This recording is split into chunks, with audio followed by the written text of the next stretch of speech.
प्रिय विद्यार्थियों, मैं अरविंद सिंह चौहान, सहायक अध्यापक जीव विज्ञान, राजकीय हाई स्कूल परसौना, भुरावल, सोनभद्र, उत्तर प्रदेश। विज्ञान की कक्षा में आज हम एक विशेष टॉपिक पर चर्चा करने वाले हैं जिसका नाम है आनुवंशिकी एवं जैव विकास। बच्चों, आप जानते होंगे कि प्रत्येक जीवधारी एक छोटी सी इकाई जिसे कोशिका कहते हैं उससे मिलकर के बना होता है और कोशिका ही जीवों की संरचनात्मक एवं क्रियात्मक इकाई होती है। प्रत्येक कोशिका के अंदर केंद्रकीय पदार्थ होते हैं जिसमें गुणसूत्र स्थित होते हैं और इन्हीं गुणसूत्रों में डीएनए, आरएनए जीन्स के रूप में होते हैं। और ये जो डीएनए, आरएनए हैं जो जीन्स के रूप में किसी भी जीवधारी के लक्षणों को संग्रहित किए हुए रहते हैं। आप जानते हैं कि प्रत्येक जीवधारी, चाहे वह पेड़ पौधे हों, जानवर हों, वह अपने ही तरह के संतानें उत्पन्न करते हैं। लाइक बिगेट्स लाइक, आप लोगों ने सुना होगा, जैसे को तैसा, यानी पेड़ पौधे अपने ही समान संततियों को उत्पन्न करते हैं। कुत्ता, बिल्ली, गाय, भैंस, बकरी, पालतू जानवर, ये सभी अपने ही समान जीवधारियों को उत्पन्न करते हैं। तो हम बात करते हैं आज के इस विशेष टॉपिक पर, आनुवंशिकी आखिर में है क्या। तो ये आनुवंशिकी को हम जेनेटिक्स भी बोलते हैं। जेनेटिक्स जिसमें हम इनहेरिटेंस और वेरिएशंस का अध्ययन करते हैं, वंशागतिकी का और विविधता और विभिन्नता का अध्ययन करते हैं।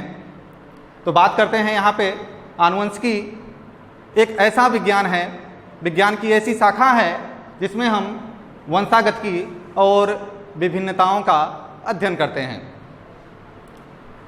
वंशागतिकी माता पिता के लक्षणों को, जनक के लक्षणों को संतानों में पीढ़ी दर पीढ़ी ले जाने की प्रक्रिया है। वंशागतिकी संततियों को अपने जनकों से, अपने पूर्वजों से प्राप्त होने वाले लक्षण और जो ट्रेट्स होते हैं, गुण होते हैं, वह वंशागतिकी के माध्यम से होते हैं। और प्रत्येक जीवधारी में इतनी सारी विविधता और विभिन्नताएं मौजूद हैं, यह जनक और संतति के लक्षणों की असमानता को दर्शाता है। तो प्रत्येक जीवधारी अपने ही समान जीवों को उत्पन्न करने के लिए, अपने ही समान जीवधारियों को पैदा करने के लिए जनन करते हैं, प्रजनन करते हैं। और यह जो जनन है यह लैंगिक और अलैंगिक दोनों विधियों के द्वारा होता है। अगर हम बात करें कि यह जो विभिन्नताएं हैं यह दो तरह की होती हैं, एक सोमैटिक वेरिएशंस और एक गैमेटिक वेरिएशंस। सोमैटिक वेरिएशंस जिसमें यह शारीरिक कोशिकाओं में होती हैं और जो जनन कोशिकाएं होती हैं उनमें जो विविधताएं होती हैं उसे हम गैमेटिक या जनन कोशिका विभिन्नता कहते हैं। सोमैटिक वेरिएशंस हमेशा उपार्जित लक्षणों को लिए हुए होते हैं, जबकि जो गैमेटिक वेरिएशंस हैं वह आनुवंशिक लक्षण लिए होते हैं और यह पीढ़ी दर पीढ़ी जाते रहते हैं।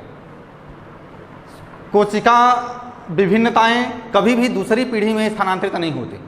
जहाँ तक आप देख सकते हैं कि यह जो सोमैटिक वेरिएशंस है यह दूसरी पीढ़ी में, यानी जनक से, माता पिता से उनकी संतानों में स्थानांतरित नहीं होती, जबकि गैमेटिक वेरिएशंस जो जनन कोशिका विभिन्नता है यह हमेशा माता पिता से संतानों में स्थानांतरित होती रहती है। उदाहरण के रूप में हम देख सकते हैं कि कानों में छेद करना, महिलाओं के गहने पहनने की कला को आप देखे ही होंगे, तो उनके कानों में छेद किए जाते हैं। तो यह जो छेद होता है कानों में, क्या आप देखते हैं कि वह दूसरी पीढ़ी में स्थानांतरित होता है? नहीं। ऐसे ही आप देख सकते हैं कुत्तों के पूंछ या कान काट दिए जाते हैं, फिर भी उनकी जो होने वाली संतानें होती हैं उनमें आप कटे हुए कान नहीं देख सकते। क्यों?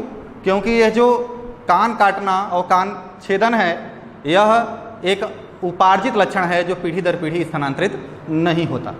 ऐसे ही अगर हम बात करें मानव के बालों का रंग, मानव के शरीर की लंबाई, यह जो है लिंग गुणसूत्र